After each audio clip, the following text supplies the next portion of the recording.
नमस्कार। जय श्री कृष्णा। राधे राधे। सज्जनों, आज हम बात करेंगे श्रीमद् भगवद गीता के महत्व की। ये मेरे पास श्रीमद् भगवद गीता है, गीता प्रेस गोरखपुर की। और ये तो राइटरों का नाम है, अलग अलग राइटर कोई भी हो सकता है, लेकिन ये श्रीमद् भगवद गीता श्री कृष्ण भगवान ने अर्जुन को कुरुक्षेत्र के मैदान में सुनाई थी। तो आज हम इसके महत्व की बात करेंगे। तो सज्जनों, इसका बड़ी ही महिमा है इसकी, और बड़ा ही महत्व है। इस छोटे से शास्त्र की इतनी बड़ी महिमा है कि जिस पर भगवान की कृपा हो वही इसको समझ सकता है और सुन सकता है। बाकी अन्य ज्ञानी जन भी इसकी महिमा का वर्णन करने में समर्थ नहीं हो पाते। तो महाभारत की रचना करते समय महाभारत का छोटा सा अंग श्रीमद् भगवद गीता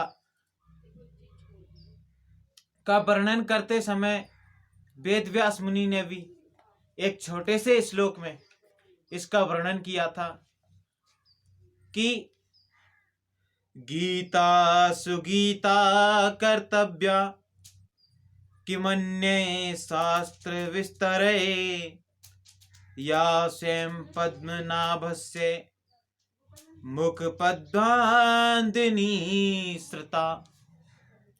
इसका भावार्थ ये है कि गीता सुगीता करने योग्य है,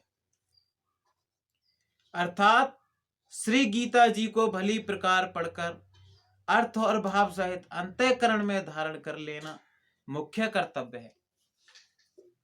गीता सुगीता करने का मतलब है कि गीता जी को पढ़ने के बाद मुख्य रूप से अपने अंतःकरण में धारण कर लेना ही मुख्य मनुष्य का कर्तव्य होता है। और पढ़ तो सभी लेते हैं, लेकिन इसका एक एक शब्द, एक एक अर्थ बड़ा ही महत्व रखता है। और इसका अंतःकरण में, अपने अंतःकरण में श्रीमद् भगवद गीता जी को उतारना बड़ा ही कठिन है। इसे अंतःकरण में वे ही लोग उतार पाते हैं जिन पर पद्मनाभ श्री कृष्ण भगवान की अत्यंत कृपा होती है। तो चलते हैं आगे, देखते हैं क्या कह रहे हैं। इस गीता शास्त्र में मनुष्य मात्र का अधिकार है, चाहे वह किसी भी वर्ण आश्रम में स्थित हो। माने ये नहीं रखता कि क्षत्रिय वैश्य शूद्र कौन है, मनुष्य हो चाहे किसी वर्ण आश्रम में स्थित हो, और परंतु भगवान में श्रद्धालु और भक्ति युक्त अवश्य होना चाहिए। भगवान में श्रद्धालु हो और भक्ति युक्त होना चाहिए, क्योंकि भगवान ने अपने भक्तों में ही इसका प्रचार करने के लिए आज्ञा दी है, तथा यह भी कहा है कि स्त्री वैश्य शूद्र और पापियोनी भी मेरे परायण होकर परम गति को प्राप्त होते हैं। परंतु उक्त विषय के मर्म को ना समझने के कारण बहुत से मनुष्य जिन्होंने श्री गीता जी का केवल नाम मात्र ही सुना है, कह दिया करते हैं कि केवल गीता तो केवल सन्यासियों के लिए है। यहाँ पर ये कह रहे हैं कि कुछ मनुष्य संसार में ऐसे होते हैं कि ये कह देते हैं कि गीता तो केवल सन्यासियों के लिए है, लेकिन नहीं, ऐसा नहीं है। वे अपने बालकों को भी इस भय से श्री गीता जी का अभ्यास नहीं कराते कि कदाचित लड़का कहीं घर छोड़ करके ना निकल जाए। कुछ व्यक्ति ये सोचते हैं, कुछ व्यक्ति अपने बच्चों को इसलिए गीता जी का पाठ नहीं कराते हैं कि गीता जी का ज्ञान होने के बाद लड़का सन्यासी ना हो जाए। लेकिन उनका यह गलत विचार है। क्यों? क्योंकि मोह के कारण क्षत्रिय धर्म से विमुख होकर अर्जुन ने जिस गीता को रहस्य से, जिस गीता के उपदेश से आजीवन गृहस्थ में रहकर अपने कर्तव्य का पालन किया।